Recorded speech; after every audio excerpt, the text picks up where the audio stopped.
চলে এলাম শান্তিনিকেতনের শেষ ব্লগ নিয়ে।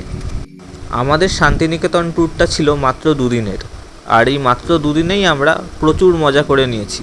আর সেদিন ছিল আমাদের যাওয়ার পরের দিন, এবং সেদিন কিন্তু তাড়াতাড়ি উঠে আমরা বাগানে চা খেতে বসে পড়েছি।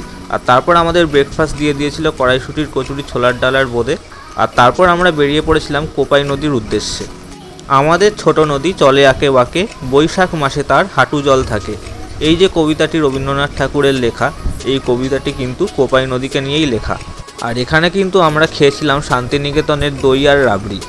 বলতে গেলে দইটা আমার খুবই টক লেগেছে, মিষ্টি দইয়ের হিসাবে দইটা খুবই টক ছিল, এবং রাবড়িটা কিন্তু মিষ্টি দইয়ের মতোই লেগেছে। আর তারপর কোপাই নদীর সামনে এই ব্যাগের বাজার বসেছিল। আর তারপরে আমরা চলে গেছিলাম সোনাঝুরির উদ্দেশ্যে। তো সোনাঝুরির ব্লগটা তো তোমরা প্রিভিয়াস ব্লগে দেখেইছো, তো এখানে আমরা দেখালাম না। আর এই জিনিসগুলো আমি কিনেছিলাম সোনাঝুরি থেকে। আর তারপরে আমরা বুদ্ধা দেখতে দেখতে চলে গেলাম দুই কন্যা হেসেলে লাঞ্চ করতে। তো বেশ কিছুক্ষণ পরে আমাদের লাঞ্চ চলে এসেছিল। আর তারপরে আমরা চলে গেছিলাম সুরুল রাজবাড়িতে। পরাঞ্জয় জলিয়ারে গান এবং বলদুর্গা মাইকি দেবের যে গানটি আছে, এই দুটি গানের নাচের কিন্তু শ্যুট হয়েছিল এই সুরুল রাজবাড়িতে। আর এই রাজবাড়ির পাশেই একটি মন্দির রয়েছে। এবং তারপরে আমরা চলে গেছিলাম বিশ্বভারতী ইউনিভার্সিটিতে। আমার পিসি আর পিসা আসেনি, কেননা ওরা টায়ার্ড হয়ে গেছিলো, ওরা হোমস্টেতে চলে গেছিলো। আর আমরা চারজন কিন্তু ছিলাম, আমার দুই দিদি এবং আমার বাবা এবং আমি। এখানে কিন্তু আমরা অনেক কিছু দেখলাম। প্রথমে আমরা দেখেছিলাম কলা ভবন, তারপর এখানে রয়েছে নাট্যমঞ্চ।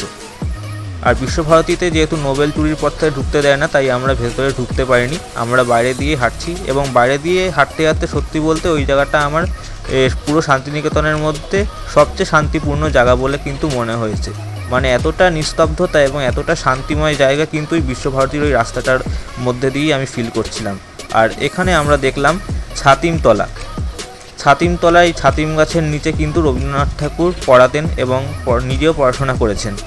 আর তারপরে আমরা এই ছাতিমতলার এই জায়গাটার কিছু শ্যুট নিলাম। শ্যুট নেওয়ার পর আমরা চলে গেছিলাম ব্রহ্ম মন্দির দেখতে।